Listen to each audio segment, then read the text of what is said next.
Welcome to today's episode of Heard and Seen Around. I am Rajesh Karipurath. This is my take on macroeconomic and geoeconomic data points, which I find interesting. I hope you enjoy watching it as much as I enjoyed curating it. Cheers.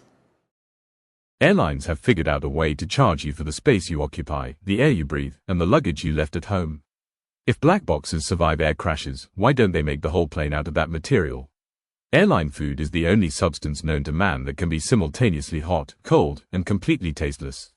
I told my doctor I broke my leg in 2 places. He told me to stop going to those places. Henny Youngman, I used to do drugs. I still do, but I used to, too. Mitch Hedberg. July's final 10 days proved that big tech isn't one trade anymore. Microsoft surged nearly 15%, Amazon climbed around 8%, while Apple fell about 8%, and Meta slid roughly 16%. Same sector, completely different story.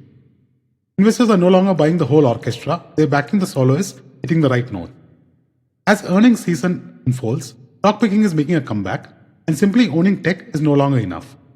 Dispersion isn't just a market buzzword anymore, becoming the market itself.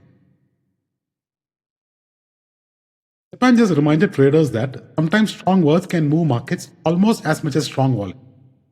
Of another massive intervention, Tokyo and Washington are trying a coordinated strategy. Talk tough, discourage speculators, buy time for Japan, fix the underlying problem.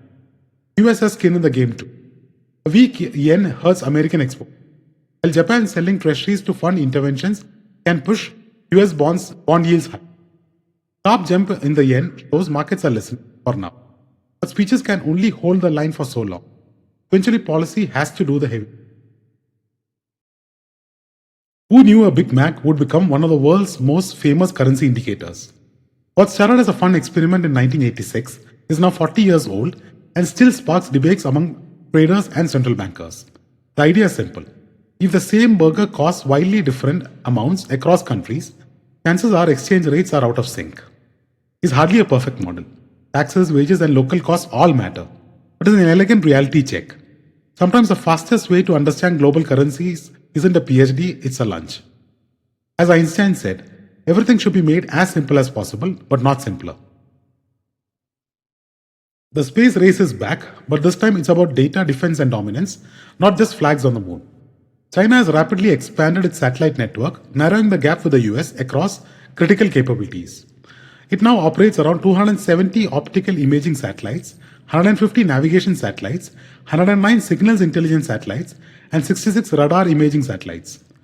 These aren't just orbiting cameras, they support navigation, surveillance, communications, and military operations. Space is becoming the ultimate strategic asset, and Beijing is investing as if the next geopolitical contest starts several hundred kilometers above Earth. India's biggest companies aren't all on the stock market. The National Stock Exchange tops the unlisted league with a staggering valuation of over 5.16 lakh crores, bigger than many nifty heavyweights. It's followed by Naira Energy at 1.59 lakh crores, while newer names like Zepto have already raised to a valuation of over 57,000 crores. It's a reminder that some of India's biggest wealth creators are still behind the curtain. For investors, tomorrow's blockbuster IPOs may already be quietly building scale today. As 100 crore rupees income club is getting crowded. In just 5 years, the number of individuals reporting annual incomes above 100 crore a year has jumped 4-fold, from 142 in FY21 to 576 in FY24.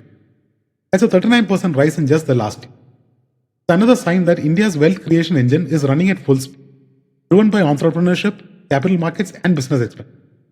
The bigger question now is whether this prosperity spreads wider or simply climbs higher.